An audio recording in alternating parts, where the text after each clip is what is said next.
Доброго дня. Доброго дня, пані Yeah, Оксано. good day. Stepan Haluszczak, could you please introduce your organization?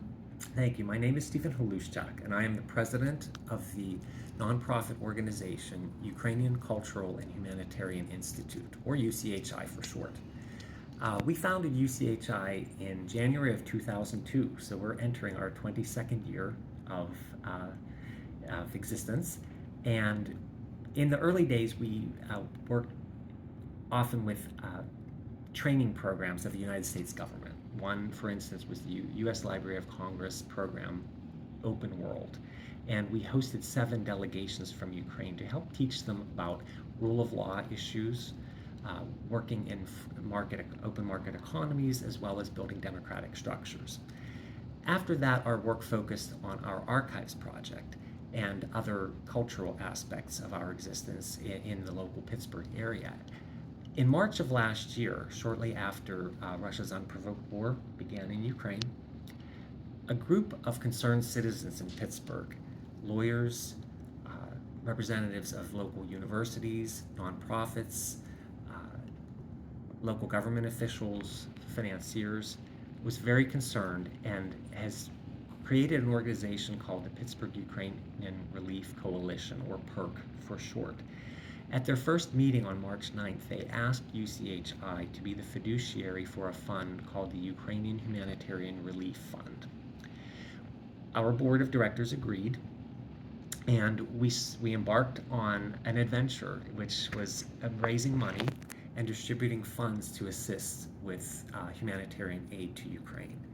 Over the last year, we have raised over $125,000, and we have distributed now about $105,000 of that in 3 different areas. Our first distribution was to the organization International Orthodox Christian Charities, which has quite a presence in Ukraine and has also done so much work in the Middle East, in countries that have also suffered aggressors invading their countries, and the resulting humanitarian aid, the need for humanitarian aid. We helped them purchase a minivan to rescue people from Mariupol. This was our first distribution was at the end of April of last year, when the siege on Mariupol was at its worst. They had 3 minivans that they had been using to help rescue people already for the previous 2 months, but they were taking such a toll because Russia has attacked the infrastructure. The roads are barely passable in those areas. They were driving on dirt, just ruts and rocks and you name it. The 3 vans they had were already 5 years old. They were taking such hits. We were able to purchase, with our first $30,000 distribution, actually 2 minibuses to help. They are rescuing 650 people a month to take them to safer areas of Ukraine. Our second distribution was in July, and it was to cover the cost of $268,000, of firefighter equipment that was raised by a Ukrainian American Veterans Association in Chicago.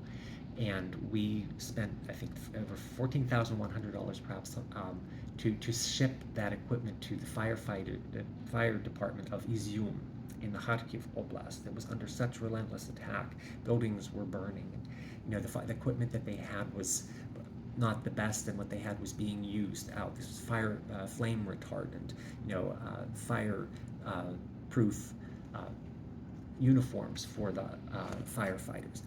Then in July, a friend of mine who studied at the University of Pittsburgh's Graduate School of Public and International Affairs back in 2000, Yevhen Trebenyuk, he studied on a Muskie Fellowship at the time. He has worked for the World Bank in Kyiv for pretty much since his return, almost 20 years now. I was discussing our fund with him and the need in Ukraine for humanitarian assistance. He introduced me to Tatiana Mielkowska, who created a program called Tepli Doloni, and it's a warm hands. It's an art therapy rehabilitation program for these displaced children, orphans throughout Ukraine. They have the full support of the Volyn Oblast Regional Administration for the Protection of Children. Volyn is located in the northwest of Ukraine. It shares border with Poland and Belarus.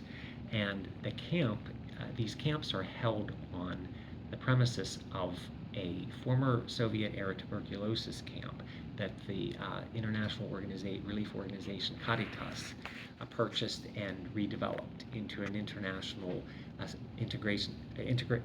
international center called Integracja. And they designed these programs to help the children who have seen such trauma of a war and can't deal with things emotionally. They are bottling up their emotions. The trauma that these children, that everyone in Ukraine is suffering from hearing sirens all day long, losing power, not knowing when the heat will go out, not knowing what the future holds, knowing will their buildings be bombed. The children don't know how to deal with this. The Oblast administration says there are 23,000 children just in the Volyn Oblast who have been resettled from the southern and eastern regions of Ukraine under attack. The program works with a head psychologist as well as other psychologists, volunteers, culinary staff. Father Jan conducts daily prayers, and we have financed 4 programs. The first in August, the second in October, and then 2 Christmas-themed programs in January. Yeah, how about website? Your website? Tell me please where find more information about your website. Our website is www.uchi-us.com. Yeah, same.